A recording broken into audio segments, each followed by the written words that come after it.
Hi, welcome back to my views and news. Two news stories. First one is from the Amhara region of Ethiopia, Gonder city. We know that Amhara Fano fighters retreated from the Gonder city a few days ago.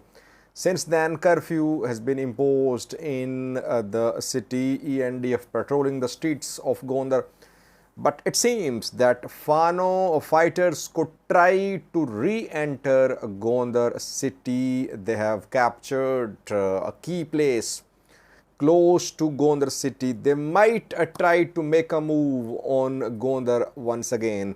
Details in this video. Secondly, viewers, while we were hoping that after Pretoria deal, Tigray Eritrea relations will improve, but opposite seems to be happening. Eritrean Information Ministry and then a few hours ago, Eritrean ambassador to Japan accused Tigray. Why is Eritrea accusing Tigray?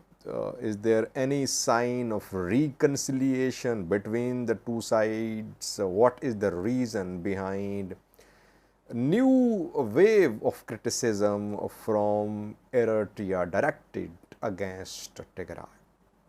Firstly, viewers, Gondar city, we know that around 2 weeks ago, more than 2 weeks ago, Fano fighters captured Gondar city. Ethiopian military was pushed out of Gondar city. Fano fighters took control of a military camp there. Locals overwhelmingly supported Fano fighters. Rallies were taken out, big rallies in support of Fano fighters in Gondar city.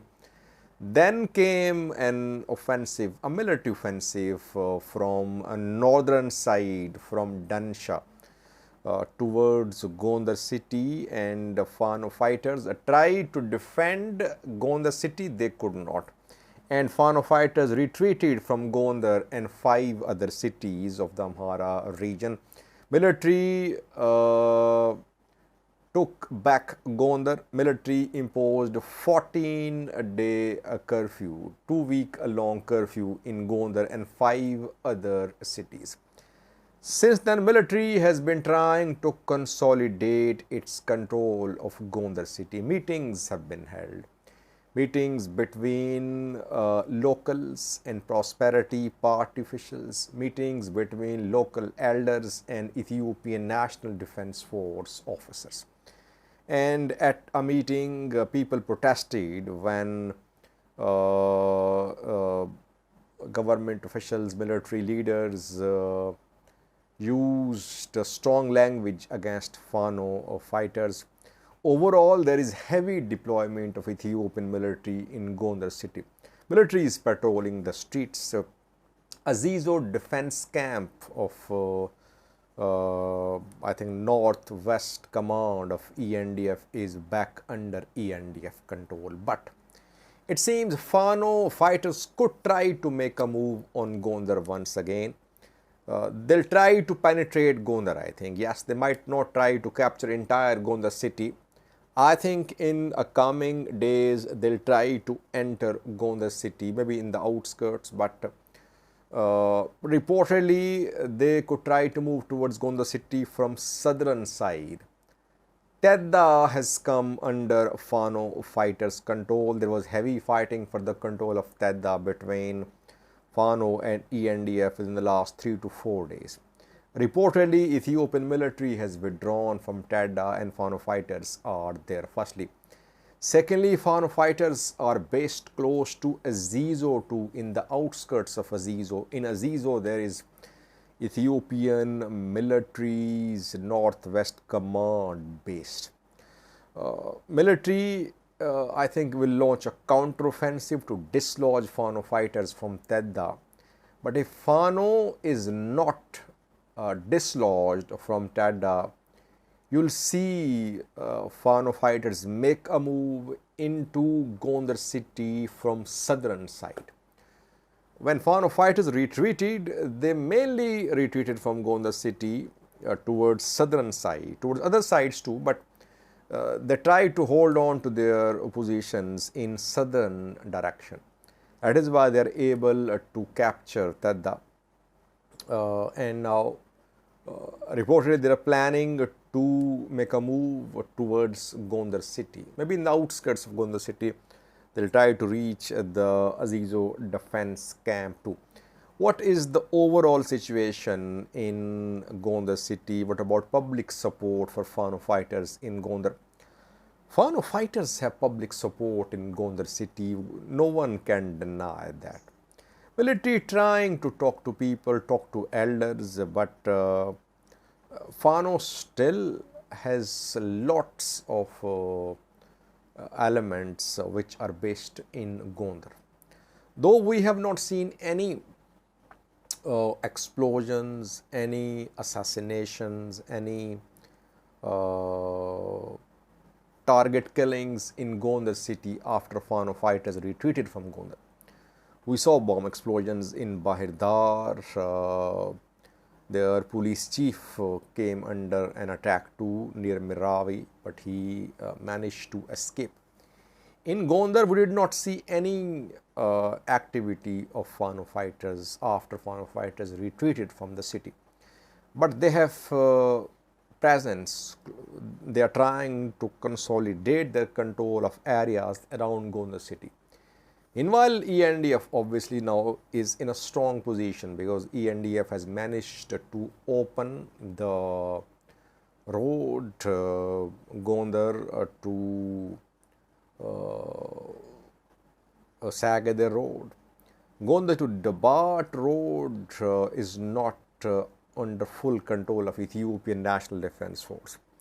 Gondar to Matimma road not under full ENDF control, but ENDF has secured control of large parts of this road too. So ENDF is in a better position now. Not only is it in control of Gondar city, but it has consolidated its control of roads leading from Gondar.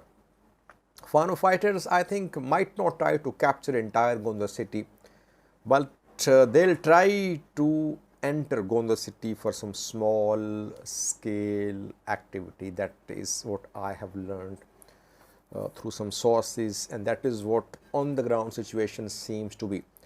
Tadda is key. If Tadda is lost by Fano fighters, they'll not enter Gondar city, but if they stay in control of Tadda, you'll see them try to make a move towards Gondar city. Secondly, viewers, Eritrean government officials are furious at Tigray, at Tigrayans. What happened?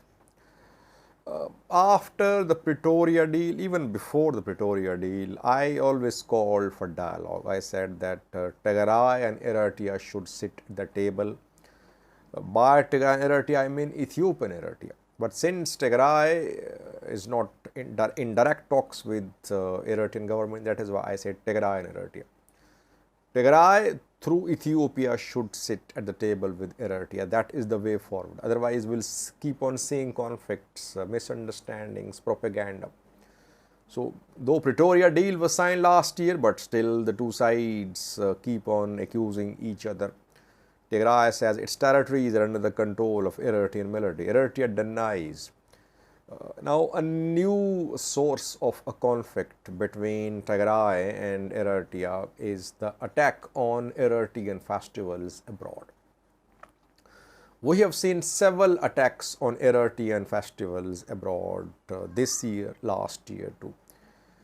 The latest attack happened yesterday when a festival in Edmonton, Canada was disrupted by attackers who say they are Eritreans, not Tigrayans. Before that, in Montreal, Canada, an Eritrean festival was disrupted. There was an attack on a festival in America too. Before that, two festivals in Europe were attacked, one in Sweden and the other in Germany, Gießen. So it is becoming increasingly difficult for Eritrean government to organize any big festival abroad in Europe or in North America. That is why Eritrean government is at a loss. It does not know what to do. Now, Eritrean government is accusing Tigray and Tigrayans. We saw a statement from Eritrean Information Ministry 2 days ago accusing Tigray. Then 2 hours ago, Eritrean ambassador to Japan spoke. His name is Ambassador Estefanos. He, without pulling any punches, accused Tigray. He says that what was tried in the past, piracy, a politics of past, is being tried once again. Under the guise of Eritrean flag, those who are not Eritreans, they are disrupting the festivals of Eritreans living in Europe and North America. Tigrayans, so he clearly accused Tigray today that Tigrayans living abroad are attacking festivals, Eritrean festivals. Attackers are not Eritrean, according to Ambassador Stefanos, according to Humana Gabriel Mescal. But Eritrean flag is being used by the attackers. So Eritrea is openly accusing Tigray, that Tigray is behind the attacks on Eritrean festivals. But I think it would be unfair to say that there is no Eritrean opposition abroad. Can we say there is no Eritrean opposition abroad? That all the problem is that some opposition groups could be working in coordination with Tigray, because Tigray is not happy with Eritrea too. It does not mean that each and every Eritrean opposition group is backed by Tigray, or it has just Tigrayans as its members, not Eritreans. So the denial from Eritrean government is very interesting. Eritrean government, it means, says that those who are attacking are not Eritreans. It means if anyone opposes Eritrean government, he or she ceases to be an Eritrean. That is what the stance of Eritrean government is. There are genuine opposition groups, Eritrean opposition groups based in Europe, in North America too. Yes, some Tigrayans could be supporting them. Americans are supporting them because Americans are not happy with Eritrean government's foreign policy. It does not mean that those opposition groups are non-Eritreans. I think Eritrean government will have to change its policy when it comes to dealing with diaspora. Diaspora members cannot be dealt through threats and through such statements that they are not Eritreans. Rather, this strategy, this position taken by Eritrean government isn't going to be well received among diaspora. And Brigade Nihamdo is gradually getting stronger, it is getting support, it is becoming more organized, more united. Eritrean government's positions indicate that Eritrean government has no plan basically how to counter Brigade Nihamdo. That is why old position taken for years that Eritrean enemies, they are behind such attacks. But yes, some Tigrayans could be there, but we cannot say that only Tigrayans are attacking Eritrean festivals abroad. Thank you for watching.